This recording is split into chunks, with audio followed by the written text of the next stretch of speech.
Live in Times Square, Thursday, May 10th, 2012. This is Good Morning America with Robin Roberts and George Stephanopoulos. See him watching us? Hi. Yeah, we're getting a lot of attention from that police officer this morning, and boy, do you know how to make a splash. Little news from the president yesterday. And Robin, what a watershed moment. You know, whatever people think about this issue, and we know it's controversial, there is no denying that when a president speaks out for the first time like that, it is history. And let me tell you, George, I'm getting chills again, because when you're sitting in that room and you hear him say those historic words, it was not lost on anyone that was in the room like that. And you didn't know going in, you knew he was going to address this, but you didn't know exactly what he was going to say. You never know what he's actually going to say until you ask him. And we did talk about other things as well. But plus, we're also learning more about a very scary new way that Al-Qaeda, and we did talk about terrorism with the president, could attack. The new intelligence on the group's latest designs to plant bombs inside dogs and get them on the plane. We had the very latest on that. They never stop trying to innovate there. Also, John Travolta under fire this morning. Big question now, are more men about to accuse him of sexual misconduct? One lawyer who is now speaking out for the first time says yes, and we're going to have the latest on all that. He has much more information on that. But as you said, George, it was an historic moment. President Obama saying in our exclusive interview that he is now in favor of same-sex marriage. He endorsed civil unions, but opposed gay marriage during the 2008 campaign. And for the past year and a half, he has indicated that his feelings might have changed, especially in light of recent comments from top people in his administration. So yesterday at the White House, I directly asked the president this question. Mr. President, are you still opposed to same-sex marriage? I've been going through an evolution on this issue. And I had hesitated on gay marriage, in part because I thought civil unions would be sufficient. But I have to tell you that over the course of several years, as I talk to friends and family and neighbors, when I think about members of my own staff who are in incredibly committed monogamous relationships, same-sex relationships, who are raising kids together. At a certain point, I've just concluded that for me personally, it is important for me to go ahead and affirm that I think same-sex couples should be able to get married. And I continue to believe that this is an issue that is going to be worked out at the local level, because historically this has not been a federal issue.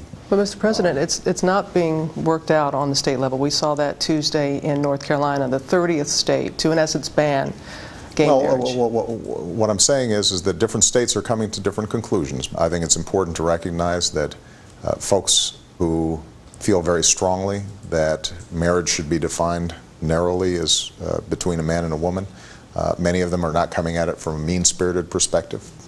A bunch of them are friends of mine, pastors and people who I deeply respect. Especially in the black community. Absolutely. It is very a difficult conversation to have. Absolutely. But I think it's important for me to say to them that as much as I respect them, as much as I understand where they're coming from, when I meet gay and lesbian couples, for me, I think it just has tipped the scales in that direction. An historic and controversial announcement, he says, is happening now, in part because of Vice President Biden's revelation this weekend that he was absolutely comfortable with same-sex marriage. Did he jump the gun a little bit here? I had already made a decision that we were going to probably take this position before the election and before the convention.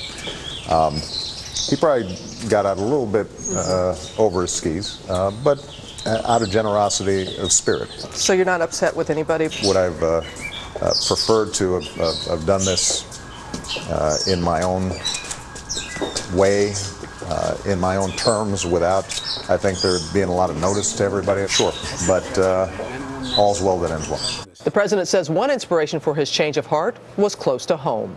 You know, Malia and Sasha, they've got friends whose parents are same-sex couples. It wouldn't dawn on them that somehow their friends' parents would be treated differently. And frankly, that's the kind of thing that prompts a change of perspective.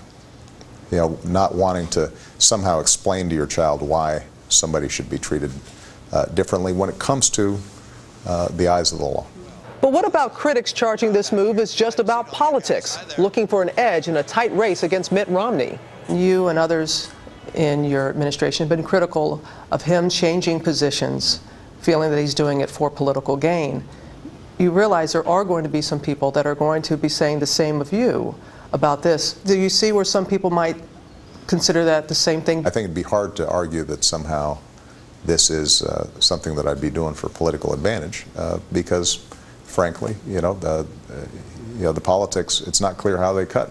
But I'm not going to be spending most of my time talking about this because, frankly, my job as president right now, my biggest priority is to make sure that we're growing the economy, that we're putting people back to work. And on that note, a new turf battle in the campaign. The president taking aim at Romney over Detroit's resurgence.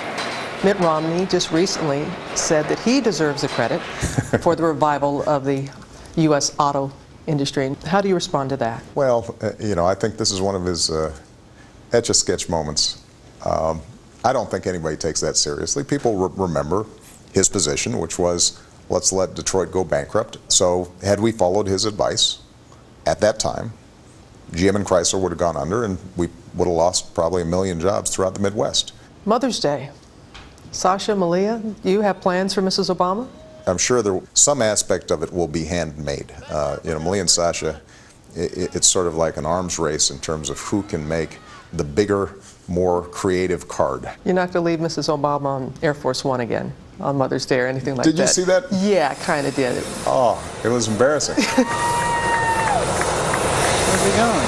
But you went back and got her. I did. I thought she was behind me. Right. See, she gave me so much grief. The final question, since you talk about that.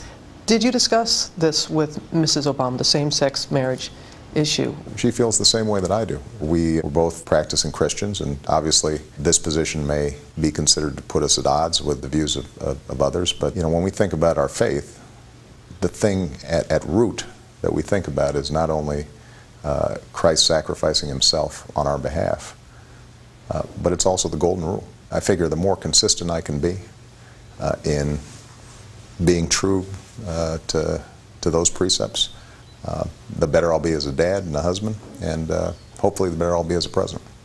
Mr. President, thank you very much. Thank you.